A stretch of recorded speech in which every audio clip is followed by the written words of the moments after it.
الحمد للہ وحدہ لا شریک لہ والصلاة والسلام علی من لا نبی بعد اما بعد فاعوذ باللہ من الشیطان الرجیم بسم اللہ الرحمن الرحیم ربنا آتنا فی الدنیا حسنۃ وفی الآخرۃ حسنۃ وقنا عذاب النار اللہم صلی علی محمد وعلی آل محمد کما صلیت علی ابراہیم وعلی آل ابراہیم انک حمید مجید اللہم بارک علی محمد وعلی آل محمد کما بارکت علی ابراہیم وعلی آل ابراہیم انک حمید مجید۔ ہم اللہ رب العزت سے دعا مانگتے ہیں اللہ تعالی ہماری دنیا بھی بہتر اور اچھی بنا دے، اللہ رب العزت ہماری آخرت بھی اچھی بنا دے۔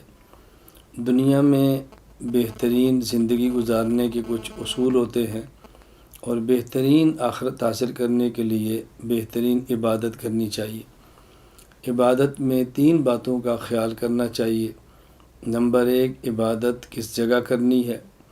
نمبر 2، عبادت کس وقت کرنی ہے۔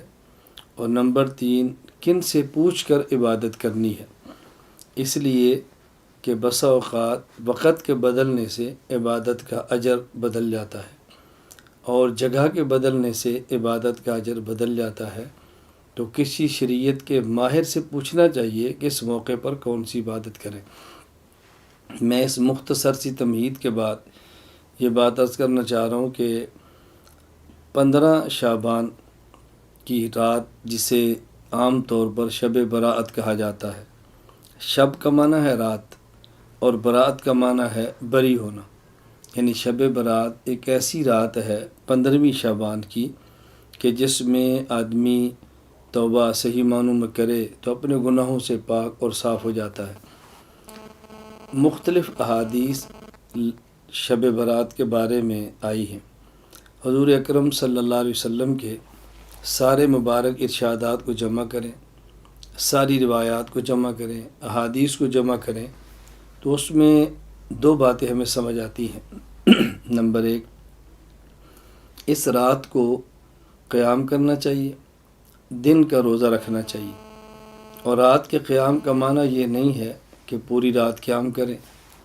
رات کے قیام کا معنی نہیں ہے کہ مخصوص تعداد میں رکھتے پڑھیں۔ قیام رات کا معنی قیام اللیل کا یہ نہیں ہے کہ ہر رکعت میں مخصوص آیات، مخصوص صورتیں پڑھیں۔ اسی طرح رات کے قیام کا یہ مطلب نہیں ہے کہ رات کے قیام کو ضروری سمجھا جائے اور جو رات کا قیام نہ کرے اسے گناہ گار سمجھا جائے۔ اسی طرح جو 15 شعبان کا روزہ ہے، اس کا معنی بھی صرف اتنا ہے کہ روزہ رکھ لیں تو بہتر ہے، مستحب ہے، اور نہ رکھیں تو گناہ نہ سمجھیں، روزہ رکھنے کو ضروری نہ سمجھیں، اور رمضان کی طرح سحری اور افطاری کے باقاعدہ اعلان نہ کریں اور اجتماعی سحری یا افطاریاں کرا کے اس روزے کو روزے کے مشابہ نہ بنائیں۔ ان چیزوں کا خیال کرنا چاہیے۔ اس رات کو چونکہ آئندہ آنے والے 1 سال کے افراد کے نام لکھے جاتے ہیں، کس کس نے پیدا ہونا ہے، کس کس نے فوت ہونا ہے، کتنا کس کو رزق ملے گا، اس لیے ام المومنین امی عائشہ رضی اللہ تعالیٰ عنہ فرماتی ہیں کہ نبی کریم صلی اللہ علیہ وسلم فرمایا کہ میرا جی چاہتا ہے کہ اس دن میں جب میرا نام لکھا جائے کہ آئندہ سال میں نے کیا کرنا ہے، کہ جب میرا نام لکھا جائے کہ میری اس سال میں وفات آنی ہے، تو میں چاہتا ہوں کہ میرا نام اعمال اس حال میں لکھا جائے کہ میں روزے کی حالت میں ہوں۔ تو میں نے عرض کیا کہ 2 باتیں روایات کو جمع کرنے سے معلوم ہوتی ہیں۔ نمبر 1، رات کا قیام، نمبر 2، دن کا روزہ۔ یہ 2 بات، یہ ایک چیز تو یہ ہوگی، رات کا قیام اور دن کا روزہ۔ نمبر 2، روایات کو دیکھنے سے معلوم ہوتا ہے کہ اس رات اللہ رب العزت جہاں آسمان دنیا سے یہ اعلان فرماتے ہیں، کوئی ہے رزق مانگنے والا جس کو رزق دیا جائے، کوئی ہے مغفرت کو طلب کرنے والا جس کے گناہوں کو معاف کر دیا جائے، جہاں یہ اعلان ہوتے ہیں اس میں کوئی شک کی بات نہیں ہے، یہ اعلانات ہوتے ہیں اور ہم اس کو مانتے ہیں۔ ساتھ احادیث کو دیکھنے سے یہ بھی معلوم ہوتا ہے کہ بعض ایسے بدقسمت افراد ہیں کہ جن کی اس رات بھی مغفرت نہیں ہوتی۔ روایات کو جمع کرنے سے اور شب برات کے متعلقہ ساری احادیث کو دیکھنے سے معلوم ہوتا ہے 8 قسم کے افراد ایسے ہیں کہ جن کی اس رات میں مغفرت نہیں ہوتی۔ نمبر 1، مشرک، جو اللہ کے علاوہ کسی کو حاجت روا سمجھے، اللہ کے علاوہ کسی کو مشکل کشا سمجھے، اللہ کے علاوہ کسی کو عالم الغیب سمجھے، اللہ کی ذات کے علاوہ کسی بت یا جانور کی پوجا کرے، یہ مشرک ہے، اس کی مغفرت نہیں ہوتی۔ نمبر 2، مشاحن، ایسا وہ شخص کسی مسلمان بھائی کا دل میں بغض رکھے، اس بغض رکھنے والے شخص کی بھی مغفرت نہیں ہوتی۔ نمبر 3، مدمن خمر، ایسا وہ شخص جو شراب کا عادی ہے، اس کی مغفرت بھی نہیں ہوتی۔ کبھی شراب پیا اور توبہ کر لی، آئندہ نہ پیا، یہ الگ بات ہے۔ شراب کا عادی، اس کی مغفرت بھی نہیں ہوتی۔ بلکہ حدیث پاک میں کہ جو شخص دنیا میں شراب پیے پھر توبہ نہ کرے، اللہ اس کو جنت کی شراب سے محروم فرماتے ہیں۔ نمبر 4، مسبل ازار، وہ شخص جو شلوار ٹخنوں سے نیچے کرے، ایسا مرد، اس کی مغفرت بھی نہیں ہوتی۔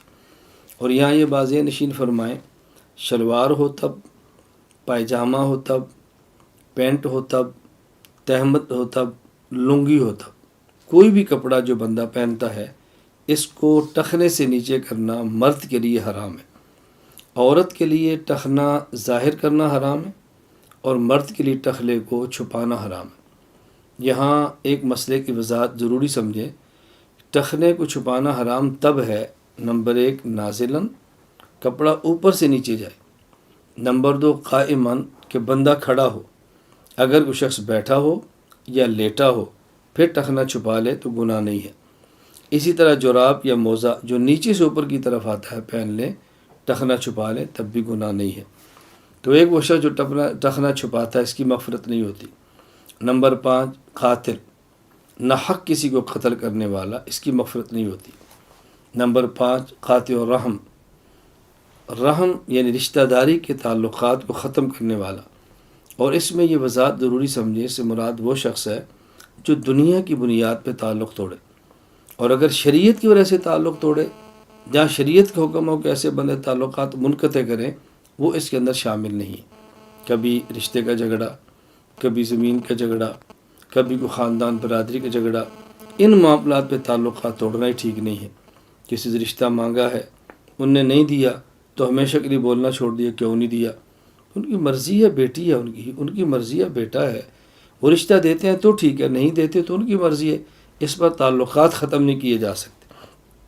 اسی طرح عاق الوالدین، عاق، نافرمان، ماں کا نافرمان یا والد کا نافرمان یا دونوں کا نافرمان، اس رات اس شخص کی بھی اللہ مغفرت نہیں فرماتے۔ اسی طرح 8واں، وہ شخص جو زنا کرے، حدیث پاک میں زانیہ کے لفظ ہے، عورت، زنا کرنے والی۔ جو حکم زانیہ عورت کا ہے وہ حکم زانی مرد کا ہے۔ بطور خاص عورت کی بات اس لیے کی ہے کہ عورت کو شریعت نے حفاظت کے اتنے اسباب دیے ہیں کہ اس کو زنا کے قریب بھی نہیں جانا چاہیے۔ جسم چھپائے، گھر میں رہے، اس کے انتظامات، اگر بچی ہے ماں باپ کے ذمے ہے، اور شادی ہوتی ہے تو والد کے ذمے ہے، شوہر کے ذمے ہے، پھر اس کے بھائیوں کے ذمے ہے، بڑی ہو جائے تو اولاد کے ذمے ہے، اس کو کسب معاش کے لیے باہر نہیں جانا پڑتا، کمانے کے لیے باہر جانا ضروری نہیں ہے۔ تو عورت کے لیے کچھ احوال ایسے ہیں کہ اس کے لیے حفاظتی انتظامات زیادہ ہیں، بطور خاص اس کا نام لیا۔ بہرحال زنا کا عادی مرد ہو یا عورت، ان کی مغفرت بھی رات نہیں ہوتی، باقی تمام کی مغفرت ہو جاتی ہے۔ اس رات میں اور دن میں اللہ توفیق عطا فرمائے تو رات کا قیام کریں، حسب استطاعت نوافل پڑھیں، اور اللہ توفیق دے تو حسب استطاعت دن کا روزہ رکھیں۔ کوئی غریب ہے تو اس کو سحری افطاری کرا دے، یہ بھی ٹھیک ہے۔ اور اگر یہ کام نہ کر سکیں تو بطور خاص 2 چیزوں کا خیال فرمائیں۔ نمبر 1، عشاء کی نماز جماعت کے ساتھ پڑھیں اور کوئی گناہ کیے سو جائیں سنت کے مطابق، اور صبح فجر کی نماز جماعت کے ساتھ پڑھیں مرد۔ خواتین عشاء کی نماز پڑھیں، سنت کے مطابق سوئیں اور صبح فجر کی نماز پڑھ لیں، اللہ رب العزت توفیق عطا فرمائے۔ بس یہ کام کر لیں۔ دن کو روزہ نہیں رکھ سکتے تو گناہوں سے بچنے کا اہتمام کریں۔ ایک تو اس کا خیال کریں کہ نوافل رات کو اور دن کا روزہ نہ رکھ سکیں تو کم از کم گناہوں سے بچیں، اور دوسرا بطور خاص شب برات کے موقع پر خرافات سے بچیں۔ کہیں حلوہ اور پوڑی کو ضروری سمجھا جا رہا ہے، اور کہیں رات کو پٹاخے بجانے یہ بچوں کے لیے ضروری سمجھا جا رہا ہے، کہیں اجتماعی عبادت تسبیح کی نماز پڑھنی ضروری سمجھی جا رہی ہے، کہیں خواتین اور مردوں کا مخلوط اجتماع ضروری سمجھا جا رہا ہے، کہیں مساجد اور دیگر جگہوں کو چراغاں کرنا ضروری سمجھا جا رہا ہے۔ تو کم از کم یہ کریں کہ ان خرافات سے بچیں کہ شب برات کے موقع پہ پٹاخے، شب برات کے موقع پر مخلوط اجتماع، شب برات کے موقع پہ اہتمام کے ساتھ صلاۃ و تسبیح کی جماعتیں، تو یہ بدعات ان سے بچیں، رسوم سے بچیں اور خرافات سے بچیں۔ اللہ رب العزت ہم سب کو ہر دن اور ہر رات شریعت حضور اکرم صلی اللہ علیہ وسلم کی سنت کے مطابق گزارنے کی توفیق عطا فرمائے۔ وآخر دعوانا ان الحمد للہ رب العالمین۔ لا إله إلا الله، لا إله إلا الله، لا إله إلا الله۔